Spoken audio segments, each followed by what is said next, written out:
Okay guys, so we're back on the 1939 Harley-Davidson Knucklehead. We're giving this bike away November 2025. Huge day today because we're gonna see for the very first time the sheet metal all painted up in all of its glory for this 1939 Harley restoration. So the Model 61 or Model EL 61 cubic inch overhead valve. Last time you guys were with us, we just finished up the short block of the 39 engine. So 1,000 cc's, the Knucklehead. I got this engine from Mike Wolf from American Pickers. Mike's a good friend, always down to support the museum. Saw this engine at his place over in Columbia, Tennessee, and had to have it. He made me a killer deal because he knew we were gonna be giving this thing away to one lucky winner. So very excited. This thing has been rebuilt from top to bottom. Heads left to do. We're gonna get that engine slapped in the chassis. But first, I want you guys to see the sheet metal. So this is what it's all about, guys. It's what gives the bike its entire look, that snazzy paint scheme. One and only John Dill's out here. We're gonna get these all set up. Y'all ready? What do you got there, dude? What are we looking at? Oh my God. There you go. Oh my God. That's beautiful, man. There it is, man. Fantastic. Best paint scheme they ever did, 1939. Pull that other tank out. You got it? Side, yeah. Okay, and then give Chris a fender. Cool. So, flight red and black. Let's go get these things laid out. Wow. One. Yep. Snazzy. Good stuff. Got petcocks. We'll run a tap in there and make sure all that's up to snuff. All right, so Harley-Davidson sheet metal. Now, we've built bobbers in the past. We've done full restorations in the past. For 2025, we wanted the bike to look right off the assembly line. So teak red with black with that beautiful flying ball Harley-Davidson decal. Oh God, there it is. Yeah. Looks so good. Really nice, really nice. Yeah, so we've got every hole drilled for the trim, for the tail light, for the front fender running light. I think we can go ahead and start getting some stuff bolted on. You got the oil tank? Got it. Okay, grab the oil tank. Chris, let's go ahead and get this thing lifted up and see if we can turn this thing into a motorcycle. So let's go ahead and get a jack underneath it. John, if you, let's go ahead and at least hang the rear fender, because the safest place for the rear fender is on the bike. Yeah, because the rear fender is such a pain in the butt. Yeah, the rear fender's a pain in the butt. So first things first, come on with it. Oh God, the red and black looks so good. It's such a great combo. Yeah, it is. The contrast is fantastic. That just snapped right in. Yeah, it fits excellent. Can you get a nut in there? Yeah, I'm gonna get it. Just got it lined up. Okay, and then you guys are gonna hang those two bolts up top there, Chris. Oh, man. You can't beat real parts, man. No, look at so that. good. That's always a battle. It's always a battle. Let's go ahead and we'll slap a wheel back in. We're gonna wait on the brake. I wanna go ahead and see what this thing looks like with it on the ground with those black wheels. Yeah, bring it down and let's just let it sit. So now the pressure's on me, John. You got all the paint done. Now I gotta finish this engine up. Let's set the tanks on. So let's set the tanks on. God. Oh, or do we make them wait? Yeah. We can't see what it's really going to look like if we don't put the Maybe we'll tanks show on. you. Maybe we won't. Fine. Is this mine? Yeah, but you don't need it yet. I don't. Yeah, you're gonna get my tank on first. Oh, right.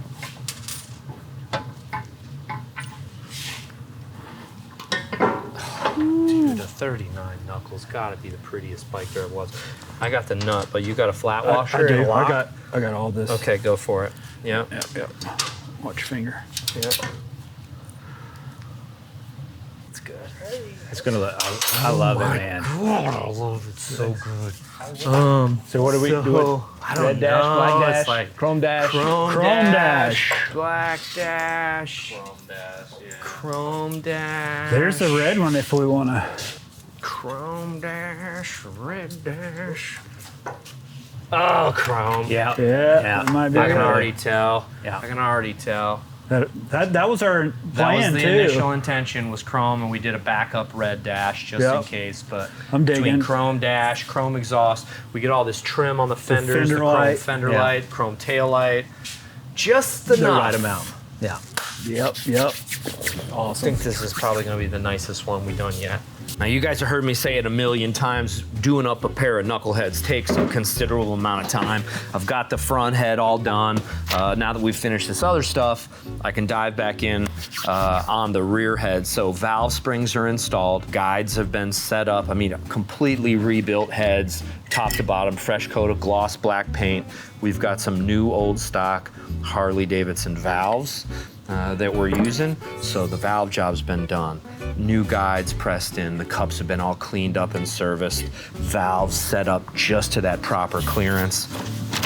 And what we've got now is we're setting up the rocker box. We put if you remember when we took the engine apart, the rocker boxes weren't polished. So we put a really nice polish, just nice enough to replicate the factory polish. We've got the rocker boxes set up beautifully here to where it'll really set this engine off. So remember, this stuff wasn't mirror polish, so we didn't go crazy on it. Wanted it to look like it would have coming out of the factory. So we're setting up our rocker box seals now. All this stuff is crucial, guys, and if you don't have a sealing top end, your motor's not gonna run right. Or I shouldn't say not gonna run right, it'll run right for a while. So rear head, you got this special double wide seal on the rear exhaust and a standard single seal on the front. So these I'm actually missing at the moment. Waiting on chrome from the chrome shop, so we're just gonna, in the meantime, slide on these Parkerized knuckle nuts just as placeholders. Exciting stuff. We're moments from finishing this head up and dropping in the lower end into this chassis here. I like to bolt the heads on inside the chassis. It gives me a little easier way to torque down the head bolts. So it's always something exciting happening here at the museum. Beautiful. Okay.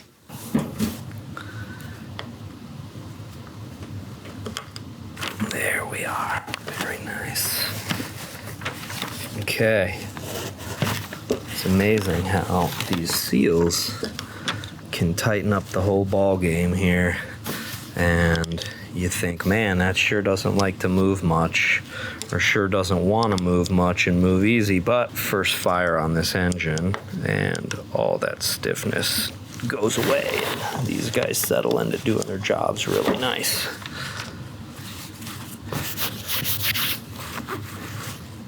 Oh yeah. Oh yeah. Okay. So here's where it all goes together. All right. So I know you've heard me say it before. Anytime you're working with a rebuilt engine, you have to proceed with caution. It's always a little bit scary. Because you don't know who did the work and if the work was up to snuff. Is the work up to your standards? Is the work up to factory specs? This engine was really, really nice on the outside. And for the most part, it was really nice on the inside. The lower end, beautiful balance job and true job on the crank. The bore on the cylinders was fantastic. There was the one problem with the breather inside of the cam chest.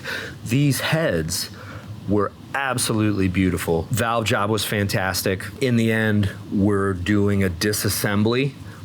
We wanted to paint them up gloss black because this stuff had been sitting for so long. The engine sat for probably 25 years. So it was a disassembly, clean up, repaint the cylinder, polish on the rocker box, go through and make sure all of our tolerances are what they were when we took them apart. Sometimes you can put things back together and they don't go back together like they came apart. This is one nice top end, and we're gonna have tens of thousands of miles of good, happy, hopefully trouble-free service. God, this is so nice. You can't beat all original parts. Literally, the only thing new on these heads when we're finished will be these screws that I'm putting in right now, a couple gaskets, the valve guides, and not much else. Even these valves are original Harley Davidson. Gosh, the fit is just beautiful. Everything lines up exactly like it's supposed to on this pair of heads, which just is indicative of the work that was done before us. And you know, you get to a point where you realize maybe I didn't have to take this thing apart, but you don't know until you take it apart. So I'm glad I took it apart, and I'm even more glad that everything was perfect because it made for one sweet set of heads. Yo, we'll finish those up when they're on the engine. Boom, and we got a beautiful set of rebuilt 1939 Harley Davidson knuckleheads. God, those are gonna look so good on there. Ah, just amazing. Okay, now we're getting ready to mount the engine, guys, and what you missed was trimming out the front end of this bike. So you can see no oil tank yet. John's got that. He's doing a little bit of buffing on the oil tank before we go ahead and mount that. The rear fender will have to come off, but the front end of this bike is pretty much trimmed out. So you got that beautiful narrow brace front fender and the stainless steel trim strips, some of my favorite pieces on Harley Davidsons. You know, when you look rear fender to front fender, it just dresses the bike up. 1939 was the first year for those stainless strips. We got our ride control installed. We've got our special 9-bolt horn, early style horn installed. Headlights just sitting right now. We're going to end up taking the handlebars off so I can plumb those and get everything done. We've got some of the wiring set up already. Still have to do throttle cables, spark advance cables, and make sure all that's real fluid and smooth. Front fender lights all tuned up and installed. Required us drilling some holes in the fender before paint, of course. We've got the front brake, original Harley Davidson front brake all set up. Beautiful original brake shoes, which I'm real excited about. You know, anytime, and inevitably, there are pieces that you have to use reproduction nowadays, especially us with our raffle bike. We're on a deadline, so it's up to us to find as many original components as we can and then use the best available newly produced components. This front brake is all original. Very excited about it because they're the ones that work the best. So really, really cool stuff. Had to have some good stopping power there. The brake shoes were like brand new. So what we're gonna do here, guys, is uninstall the floorboard and the brake pedal and pull these motor mount nuts out, and we're gonna get that lower end over and see if we can't slide it in this chassis and get to making this look a little bit more like a motorcycle.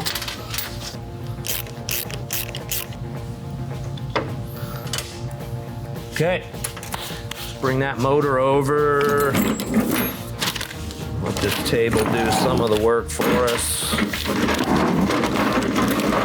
Well, what's the difference? I could have rolled that table a little closer, but whatever. All right. Gosh, this is such a good moment. Such a good moment. Okay, here we go, mate. All right, in she goes.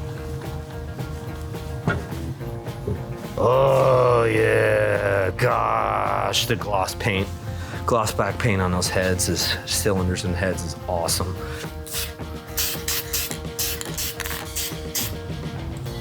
Front head in the house. This is my favorite part. This is my favorite part. Oh yeah. Ah, yes.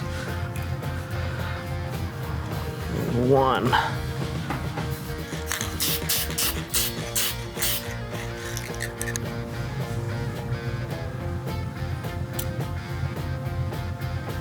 Yes.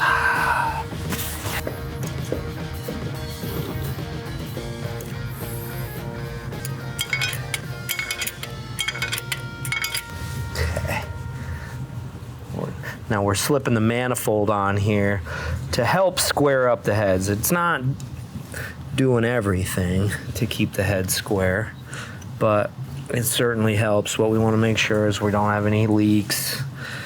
So as we torque these heads down, and we're just going hand tight here, but it's enough to where the nuts will keep everything square. That head gasket probably starts out with the ribs probably 60, 70 thousandths of an inch tall and squeezes to 15. So it comes down a lot. So every time you go around, these head bolts are like you haven't tightened them yet. So you make 5 or 6 trips around the sun here. Then eventually you're at the point where you're just doing final torque. We've done it! Yeah! Ah. Okay, I like it.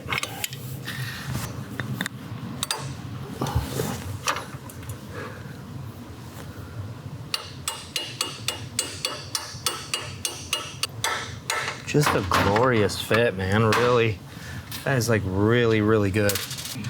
Oh, it looks good with freshly blasted cases. I mean, we took a really nice motor that had been sitting for years and made it into a really nice motor that has been sitting for days. The exciting part about the whole thing, man, is it just, you have a vision in your head when you start the restoration, and you get 2/3 of the way through and it is looking better than it did in your head before you ever started. So yeah, we mount that carburetor. Gosh, I'm telling you, dude, I'm gonna have handlebars done up in no time. Carburetor mounted, throttle done, spark done, get that primary hooked up, hook up the drive line, speedometer cable. I still need to install the rear brake, cover for the clutch here. You can do the carburetor. It'll be a good learning experience for Chris. Okay. And when the bike doesn't start right up, we can blame you. So where do you want me to do this? Oh, on this table or on this? On that, All right. yeah. So lay out some paper. Yep. We're going to run all the proper Parkerized stuff here. So, rocking, guys. So now's where things really start to take shape with the engine bolted in. Got the top motor mount kind of fit. I'm gonna be setting up the push rod tubes here with early style push rods, original Harley Davidson knucklehead push rods themselves. Great stuff, hard to find. And Chris is gonna be rebuilding the carburetor, or at least taking apart and inspecting the carburetor. We were really happy with the work done on this transmission and the engine. Only had to make a few fixes. So when Chris takes that carb apart, we're gonna find out if everything was done as nicely as this engine was. So yeah, Chris, you'll need a small bladed flat screwdriver. You need that 1-inch wrench. Maybe you probably don't even need the 9/16. You need a little bit larger screwdriver. Okay. 3/8 wrench. Okay. And I think that's it. All right, cool. Yeah, the rest ought to come apart pretty easy. Okay, so what we're gonna do here, anytime we're doing push rods, first thing that's gotta happen is the spark plugs come out so we can spin this engine over. Now, we're gonna drop all the lifters down. Yeah, first things first, I wonder what kind of float that thing has in it. Are we taking bets? Brass. Brass? Steve? Cork. It is the... Oh, That, it's one of the light colored ones? Yeah, like a... We'll have to swap that out for a rubber ducky. All right, front cylinder first. Don't forget the corks. I've put these things all together before. Got the push rod slid in, which is not always an easy task. And realized that the corks for the oil seals were still on the table. So, okay. Was that funny to you? Yeah. Oh, yeah. We've been there in Keep the midst of laughing, that. funny guy. We've been there in the midst of that a couple of times. Yeah, up there. Put Push them way up in there. So we got our top and bottom corks installed. Easy peasy.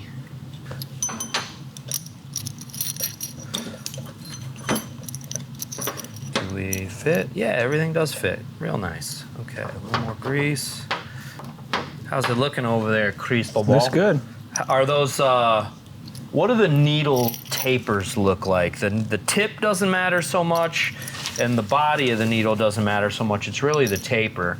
No big galling or big marks or anything like that on the taper? This one looks almost like when you look at it one way, that it's got a little bit of a wave to it? A wave to it. Yeah. Slid in, first two. All right, looks like we're down. Does that detent ball come out, or does it stay in? Okay. It stays in. Stays in. All right. It looks very clean. Yeah. I mean, everything. Well, clean is good, and I'll tell you what we should do. We should really paint that thing silver. Okay. So tape it up. Yeah, spend some time taping the whole thing up. In fact, you could even bolt on a chrome float bowl. Okay. So you don't have to tape all that off Okay. and just cover it with a chrome float bowl. Okay.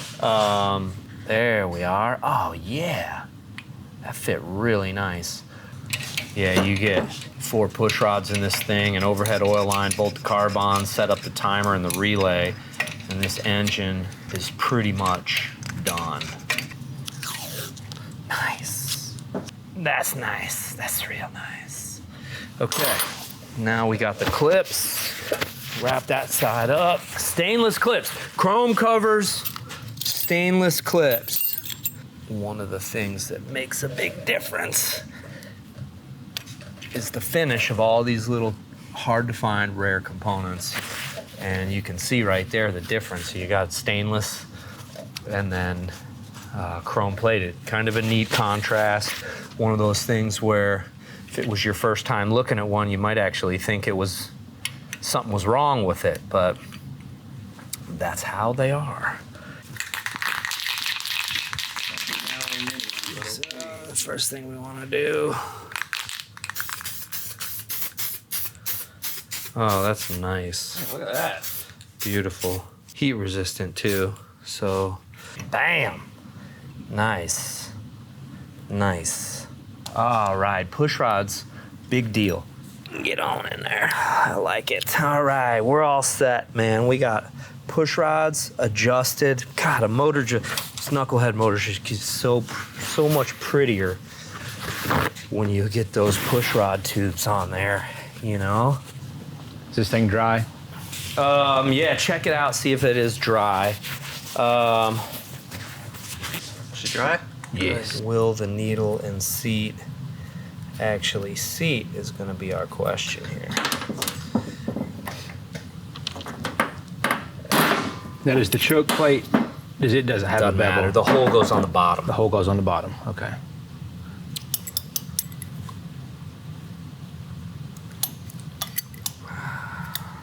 We need, I guess I probably got some toothpaste. We got brass and steel.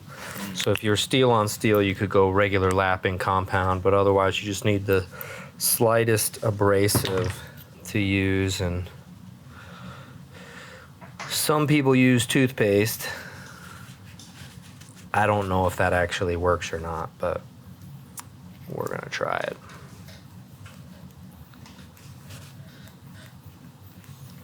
How you looking? Good. So just make sure Waiting I'm on me thinking this now. correctly. Oh yeah, And, yeah. That's going on the other side. Yep. The choke plate, that end, right? Mm-hmm. Yeah.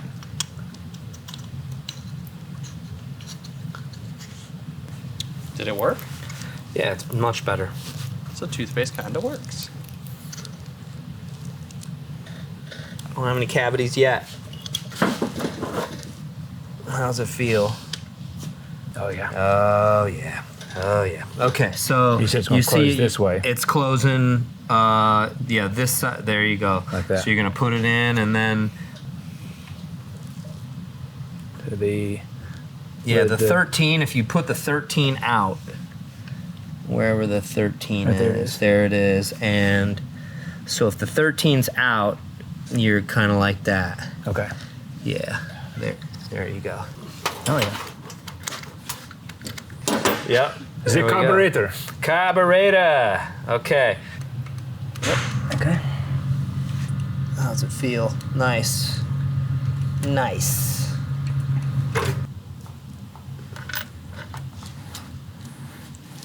Nice. Chris, Yes, sir. Go ahead and just hold your thumb down on that. Yep.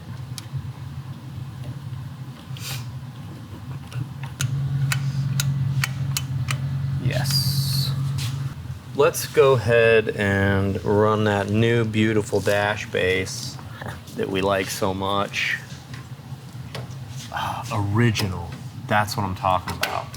See, guys, so we've got a new ignition switch here. Original ones a lot of times are wore out, hard to find parts for, so we've got a new switch, but this dash base is something else. Absolutely beautiful, original condition, 1939 to 1946. They used this dash base on the Model ELs, the FLs, the ULs, WLs, all the models from 39. So this is actually the first year for this dash base. 38, very, very similar, but it didn't have these little setups here, these little standoffs. So let's do this inner primary here. And before we go bolting that on, let's start with this speedometer cable. So awesome stuff here, guys. Beautifully rebuilt speedometer by our guy John Bordas in Texas. John is one of the best there ever was at restoring Speedos, and this is one of his Speedo cables also. I think John told me the cable is virtually identical to an original cable. Man.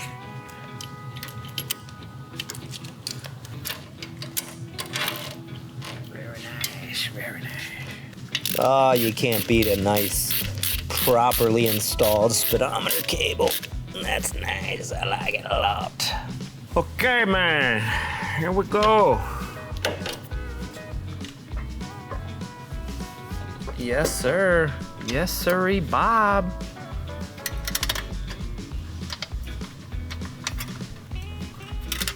Man, big steps, inner primary installed.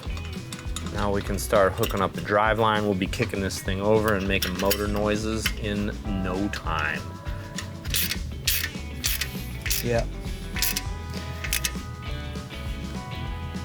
Yes, yes, yes. Sorry. Get a little carried away. Really excited.